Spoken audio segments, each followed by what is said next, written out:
ಬೆಮೆಲ್ ಹೆಚ್ಚು ಕಡಿಮೆ 977 ಅಥವಾ 73 ಎಕರೆ ಖಾಲಿ ಬಿದ್ದಿದೆ.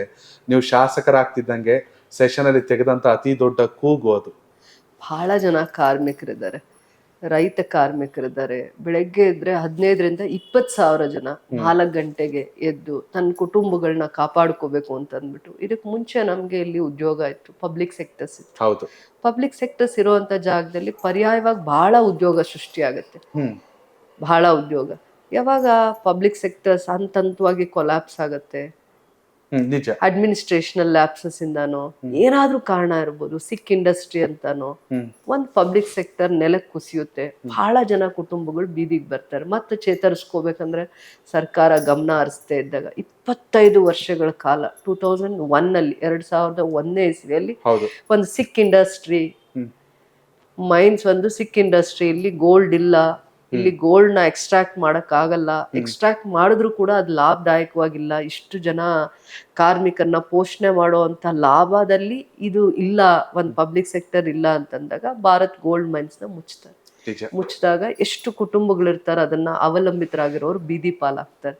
ಮತ್ತ ಆ ಕುಟುಂಬಗಳು ಬೆಳಗ್ಗೆ ಇದ್ರೆ ಅವ್ರು ಓದಿದರೋ ಇಲ್ವೋ, ಮೈನ್ಸ್ ಅಲ್ಲಿ ಕೆಲಸ ಮಾಡಿದವರು, ಆ ಮಕ್ಕಳು ಆ ಕುಟುಂಬನ ಪೋಷಣೆ ಮಾಡ್ಬೇಕಂದ್ರೆ ಈ ಕಳೆದ 25 ವರ್ಷಗಳಲ್ಲಿ ನರಕ ಅನುಭವಿಸಿರ್ತಾರೆ.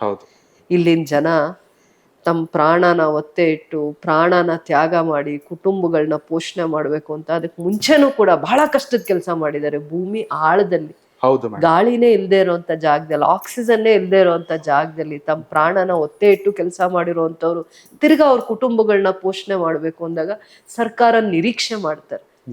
ತಾಯಿ ಇದೆ, ಸರ್ಕಾರ ಇದೆ, ತಾಯಿ ತಂದೆ ಇದ್ದಾರೆ ಅಂತ. 25 ವರ್ಷಗಳ ಕಾಲ ಅವ್ರಿಗೆ ಪರ್ಯಾಯವಾಗಿ ಏನೂ ವ್ಯವಸ್ಥೆ ಆಗಲ್ಲ, ಒಂದು ಉದ್ಯೋಗ ಸಿಗಲ್ಲ, ಅವ್ರ ಕುಟುಂಬಗಳಿಗೊಂದು ನೆಲೆ, ಜಾಗ, ಬದುಕೊಳ್ಳೋದಕ್ಕೆ ಒಂದು ಆಧಾರ ಏನೂ ಸಿಗಲ್ಲ. ಮತ್ತೆ ಬದುಕು ಕಟ್ಕೋತಾರೆ, ಡೈಲಿ ಟ್ರಾವೆಲರ್ಸ್ ಆಗ್ತಾರೆ.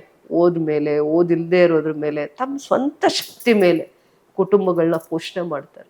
ಅದಕ್ಕೆ ನಂಗೆ ಆ ಸ್ವಾಭಿಮಾನ, ಅವರಲ್ಲಿರೋ ಸ್ವಾಭಿಮಾನಕ್ಕೆ, ಅವ್ರಿಗಿರೋ ಒಂಥರ ಛಲ, ಧೈರ್ಯ ನನಗೆ ಬಹಳ ಪರಿವರ್ತನೆ ನನ್ನನ್ನು ಮಾಡ್ಕೋಬೇಕು ಅನ್ನಿಸ್ತು. ಯಾವ ಕುಟುಂಬಕ್ಕೆ ಪರ್ಯಾಯವಾಗಿರೋ ಬದುಕು ಇಲ್ಲ, ಕೆಲಸ ಕಳ್ಕೊಂಡ್ಮೇಲೆ ನೆಲ ಕಚ್ತಾರೆ, ಅದೇ ಅಂತವ್ರು ಮತ್ತೆ ಚೇತರಿಸ್ಕೊಂಡು ಬದುಕನ್ನ ಕಟ್ಕೋತಾರಲ್ವಾ, ಅವಾಗ ನೋಡಿದಾಗ, ಅವ್ರನ್ನ ನೋಡಿದಾಗ ನಾವು ಬಹಳ ವಿಚಾರಗಳಲ್ಲಿ ಪರಿವರ್ತನೆ ಮಾಡ್ಕೋಬೇಕು. ಆ ಕುಟುಂಬಗಳು ಇವತ್ತು ಪೋಷಣೆ ಮಾಡ್ತಾ ಇದ್ದಾರೆ. ಏನ್ ಕೆಲ್ಸಕ್ಕೆ ಹೋಗ್ತಾರೋ, ಅವ್ರಿಗೆ ಸಂಬಳ ಸಾಕಾಗುತ್ತೋ ಇಲ್ವೋ, ಇಲ್ಲಿಂದ ದಿನ ಪ್ರಯಾಣ ಮಾಡ್ತಾರೆ ಅಂದ್ರೆ ಅವ್ರಿಗೆ ಬರ್ತಾ ಇರೋ ಸಂಬಳ ಬೇರೆ ಕಡೆ ಬಾಡಿಗೆ ಮನೆಯಲ್ಲಿ ಇದ್ದು ದುಡಿಯಕ್ ಆಗ್ತಾ ಇಲ್ಲ ಅಂತ ಅರ್ಥ ಅಲ್ವಾ? ಅಲ್ಲೇ ಪಕ್ಕದಲ್ಲಿ ಮನೆ ಮಾಡ್ಬೋದಲ್ಲ. ಆಗ್ತಾ ಇಲ್ಲ ಅಂದ್ರೆ ಅವ್ರಿಗೆ ಬರ್ತಾ ಇರೋ ಸಂಬಳ 15,000 20,000 ಒಳಗಡೆ ಇರೋದ್ರಿಂದ ಇಲ್ಲಿರುವಂತ ವ್ಯವಸ್ಥೆಯಲ್ಲೇ ಪ್ರಯಾಣ ಮಾಡೋದು ಕಲಿತಾರೆ. ಎಷ್ಟು ಗಂಟೆಗಳ ಕಾಲ? 5ರಿಂದ 6 ಗಂಟೆ ಕಾಲ. ಅದರಲ್ಲೂ ಕೆಲವರು ಈ ಸಲ ನಿಟ್ಟುಸಿರು ಬಿಡ್ತಿದ್ರೆ, ಯಾಕಂದ್ರೆ ಉಚಿತ ಬಸ್. ಅದಕ್ಕೆ ಎಷ್ಟು ಖರ್ಚಾಗ್ತಿತ್ತು ಮೇಡಮ್ ಪ್ರತಿ ಬೇರೆ ಸರ್ಕಾರಗಳು? ಖಂಡಿತ ಒಂದು 3,000ದಿಂದ 5,000 ಅಷ್ಟು ಪ್ರತಿಯೊಂದು ಒಬ್ರು ಪ್ರಯಾಣ ಮಾಡುವಂತವ್ರಿಗೆ ಪಾಸ್ ಮಾಡಿಸಿದ್ರು. ಅಥವಾ ಖರ್ಚು ಬೇಕೇ ಆಗಿತ್ತು. ಟ್ರೈನಲ್ಲಿ ಪ್ರಯಾಣ ಮಾಡಿದ್ರೆ ಸ್ವಲ್ಪ ಖರ್ಚು ಕಡಿಮೆ. ನಮ್ಮಲ್ಲಿ ಆಲ್ಮೋಸ್ಟ್ ಒಂದು 80 to 90% ಟ್ರೈನಲ್ಲಿ ಪ್ರಯಾಣ ಮಾಡ್ತಾರೆ. ಯಾಕಂದ್ರೆ ಬಸ್ ಫೇರ್ ಕಡಿಮೆ ಇರುತ್ತೆ ಅಥವಾ ಟ್ರೈನ್ ಫೇರ್ಸ್ ಕಡಿಮೆ ಇರುತ್ತೆ ಅಂತಂದ್ಬಿಟ್ಟು. ಕಷ್ಟದ ದಿನಗಳನ್ನ ಎದುರಿಸಿದ್ದಾರೆ. ಎಲ್ಲಾ ಚಾಲೆಂಜಸ್ನು ಸ್ವಾಭಿಮಾನವಾಗಿ ತಗೊಂಡಿದ್ದಾರೆ. ಕುತ್ಕೊಳ್ಳಿಲ್ಲ, ನೆಲ ಕಚ್ಚಲಿಲ್ಲ. ಪರ್ಯಾಯವಾಗಿ ಬೇರೆ ಬದುಕುವವ್ರಿಗಿಲ್ಲ. ಈ ಕೆಲಸ ಬಿಟ್ರೆ ಬೇರೆ ಏನೋ ಇದೆ ಬಿಡು, ಆಸ್ತಿ ಇದೆ, ತಂದೆ ತಾಯಿ ಆಸ್ತಿ ಮಾಡಿದ್ದಾರೆ ಅಥವಾ ಜಮೀನಿದೆ, ಏನಿಲ್ಲ, ಕೆಲಸ ಮಾಡ್ಲೇಬೇಕು ದಿನ ಅಂತ ಅವರ ಜೀವನ ನೋಡಿದಾಗ ನಮ್ಗೆ ಮಾರ್ಗದರ್ಶನ ಆಗತ್ತೆ, ಪಾಠ ಆಗತ್ತೆ. ಆ ಕುಟುಂಬಗಳು ಕಷ್ಟದನ್ನ ಎದುರಿಸಿ ಮತ್ತೆ ಧೈರ್ಯವಾಗಿ, ಎದೆಗುಂದದೆ ಧೈರ್ಯವಾಗಿ ಬದುಕಬೇಕು, ಬದುಕ್ತೀನಿ, ಕುಟುಂಬನ ಪೋಷಣೆ ಮಾಡ್ತೀನಿ ಅನ್ನೋ ಒಂದು ಧೈರ್ಯ ಇದೆಯಲ್ಲ, ಅದು ಪ್ರತಿಯೊಂದು ಮನುಷ್ಯನು ತಿದ್ದುತ್ತೆ. ನನ್ನನ್ನು ತಿದ್ದಿದೆ, ಅದು ಅನುಭವ, ನನಗದು ತಿದ್ದಿದೆ. ಇಲ್ಲಿನ ಜನಾನೇ ನನ್ಗೆ ಸ್ಫೂರ್ತಿ. ಇಲ್ಲಿನ ಜನ, ಅವರ ಸ್ವಾಭಿಮಾನ, ಅವರ ಏನಂತೆ ಅವರಲ್ಲಿರುವಂತ ಒಂದು ಪಾಸಿಟಿವ್ ಎನರ್ಜಿ, ಬದುಕ್ತೀವಿ, ಕಷ್ಟಗಳನ್ನ ಎದುರಿಸಿ ಬದುಕ್ತೀವಿ ಅನ್ನೋ ಒಂದು ಪಾಸಿಟಿವ್ ಎನರ್ಜಿ ಅವರಲ್ಲಿದೆ.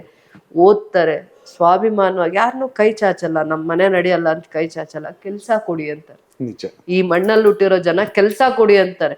ಯಾರ ಹತ್ರನು ಈ ತಿಂಗಳು ನನ್ ಮನೆ ನಡೆಯಲ್ಲ, ನೀವೇನಾದ್ರೂ ಕೊಟ್ರೇನೆ ನನ್ ಮನೇಲಿ ಮದ್ವೆ, ನೀವೇನಾದ್ರೂ ಕೊಟ್ರೆ ನಮ್ಮ ಹಾಸ್ಪಿಟ್ಲಿಗೆ ತೋರಿಸ್ತೀವಿ, ಆತರ ಅಲ್ಲ. ಕೆಲ್ಸ ಕೊಡಿ, ನಾವು ದುಡಿತೀವಿ ಅನ್ನೋ ಲಕ್ಷಣ ಇರೋವಂತ ಜನ. ಪ್ರೀತಿ, ನಂಗೆ ಅಭಿಮಾನ ಇದೆ, ಗೌರವ ಇದೆ, ಸೇವೆ ಮಾಡ್ಬೇಕು ಅನ್ಸುತ್ತೆ. ಏನ್ ಮಾಡಿದ್ರೆ ನಾನು ಸುಧಾರಿಸ್ತೀನಿ ಇವ್ರನ್ನ ಅನ್ಸುತ್ತೆ. ಸುಧಾರಣೆಗಳು ತರ್ಬೇಕು ಅಂತಂದಾಗ ನನ್ನ ತಾಯಿನೂ ಒಂದು ಸಂಸ್ಕಾರ ಕೊಟ್ಟಿದ್ದಾರೆ. ತಾಯಿ ಅಂದ್ರೆ ಎಲ್ಲರಿಗೂ ಒಂದು ಅಭಿಮಾನ ಪ್ರೀತಿ ಇದೆ. ಆ ತಾಯಿ ಋಣ ಹೇಗ್ ತೀರಿಸ್ತೀವೋ ಮಣ್ಣಿನ ಋಣ ತೀರಿಸ್ಬೇಕು ಅಂತ ನನ್ನ ಕರ್ಮ ಭೂಮಿ ಇದು. ಹೌದು. ನನ್ನ ತಾಯಿ ಹೇಗೆ ನನ್ಗೆ ಮುಖ್ಯನೋ ಅದೇ ರೀತಿ ಈ ಕ್ಷೇತ್ರ ನನ್ಗೆ ತಾಯಿ ತರ. ಹೌದು. ಆ ತಾಯಿ ಋಣ ತೀರಿಸ್ಬೇಕು ಅನ್ಸುತ್ತೆ ನನ್ಗೆ. ನಿಜ. ಕನೆಕ್ಟ್ ಕರ್ನಾಟಕ ಇದು ನಿಮ್ಮ ನೆಟ್ವರ್ಕ್.